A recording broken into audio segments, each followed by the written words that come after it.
नारायणपुर जिले के अबूझमाड़ के कुतुल गांव में बदलाव की नई इबारत लिखी जा रही है। जो इलाका कभी नक्सलियों की राजधानी और दुर्गमता का पर्याय माना जाता था, आज वहां स्थिति कोड़नार में बदलाव की बयार बह रही है।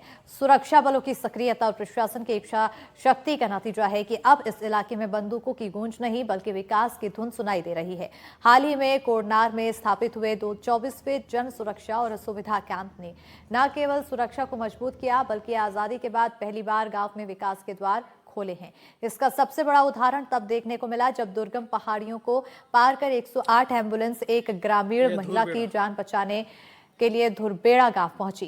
कुछ साल पहले तक ये किसी सपने से कम नहीं था। 4 से ज्यादा दशकों से नक्सलवाद का दंश झेल रहे अबूझमाड़ को अब बूझने का प्रयास किया जा रहा है। लगातार जिस प्रकार से पुलिस प्रशासन हो या फिर राज्य प्रशासन अबूझमाड़ के अंदरूनी क्षेत्रों में विकास को पहुंचाकर साथ ही साथ उस क्षेत्र में सुरक्षा व्यवस्था को दुरुस्त करके उस क्षेत्र में अब कहीं ना कहीं ग्रामीणों को विकास की मुख्य धारा से जोड़ने का प्रयास किया जा रहा है।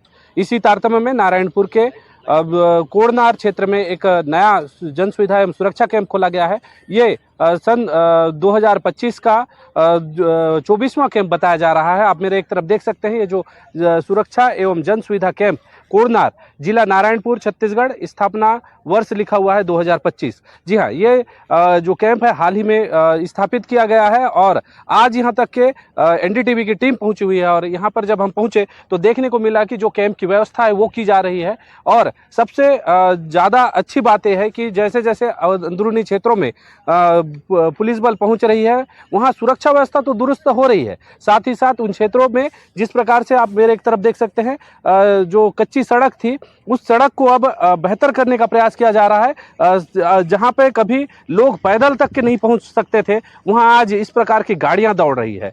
ये अभी वर्तमान में पुलिस की गाड़ियां हैं, लेकिन आगे चलकर जो ग्रामीण है और जो नगरवासी हैं उनकी भी गाड़ियां इन क्षेत्रों में आएगी। तो ये कहीं ना कहीं एक प्रकार से बड़ा संदेश है कि यह जहां पर कभी नक्सलवाद का दहशत हुआ करता था, जहां पर कभी कोई आ नहीं सकता था, पहुंच भी क्षेत्र हुआ करता था, वहां पर अब गाड़ियां दौड़ रही है। साथ ही साथ जो एक तरफ मैं चाहूँगा दिखाएं कि ना यहाँ पर जो आईटीबीपी के जवान हैं वो खड़े हुए हैं और अपने परिवार के साथ में वो बात कर रहे हैं यहाँ से किसी अन्य राज्यों में फ़ोन लगाकर। तो ये अबूझमाड़ का वो क्षेत्र है जहाँ कभी नेटवर्क कनेक्टिविटी नहीं थी। अब देखने वाली बात होगी इसके बाद आगे जो गाड़ियाँ हैं वो जा रही है, आगे भी आदमपार, मदोड़ा, ऐसे करके अलग अलग गाँव में कैंप खोले जाने हैं। यहाँ से 5 से 10 किलोमीटर की दूरी में कैंप खोले जाने हैं और अबूझमाड़ को पूरी तरीके से सुरक्षित इलाका घोषित करने का प्रयास किया जा रहा है। अब देखने वाली बात होगी कि आगे चलकर किस प्रकार से यहाँ पर विकास की गति पहुंच पाती है। एनडीटीवी, आकाश ठाकुर, नारायणपुर। शाजापुर में जन सुनवाई के दौरान पालक संघ के सदस्यों ने मुख्यमंत्री के नाम कलेक्टर कार्यालय में ज्ञापन सौंपा। तो ज्ञापन में आरोप लगाया गया कि जिले के कुछ स्कूलों में दुष्कर्म के दोषी आशाराम के प्रचार प्रसार किया गया है। पालक संघ ने ज्ञापन में बताया है कि भारतीय संविधान के अनुसार धार्मिक विद्यालयों को छोड़कर किसी भी शैक्षणिक संस्थान में शिक्षण समय के दौरान धार्मिक गतिविधियां नहीं कराई जा सकती।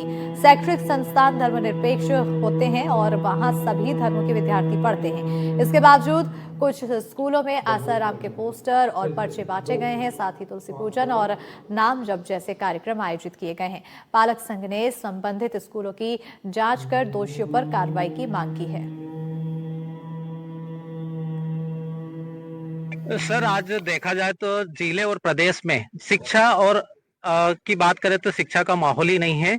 हमने कल की खबरों के माध्यम से देखा कि बलात्कारी आसाराम, जिसको कि जेल हो चुकी माननीय न्यायालय के माध्यम से, लेकिन उसके कम से कम 2000 बच्चों और स्टूडेंट के सामने उसका नाम जप कराए गए, पोस्टर लगाए गए। हम ये जानना चाहते हैं कि ये क्या हो रहा है प्रदेश में।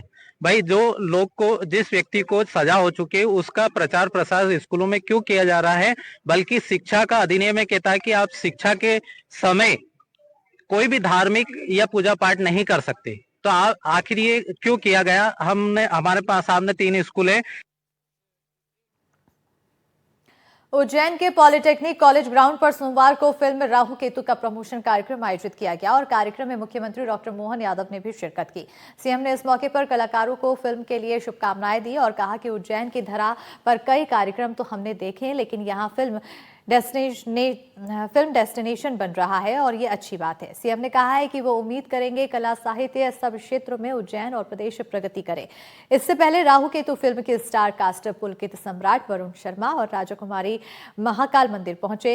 यहां उन्होंने भगवान महाकाल के दर्शन कर उनका आशीर्वाद लिया और इस दौरान अभिनेता वरुण शर्मा ने बताया कि महाकाल की नगरी में आकर सॉन्ग को लॉन्च करने का ये सौभाग्य मिला है। पूरी टीम ने महाकाल मंदिर में दर्शन किए हैं। अनुभव ऐसा रहा है कि बता नहीं सकते। और धार्मिक नगरी में होना ये हमारा भी सौभाग्य है।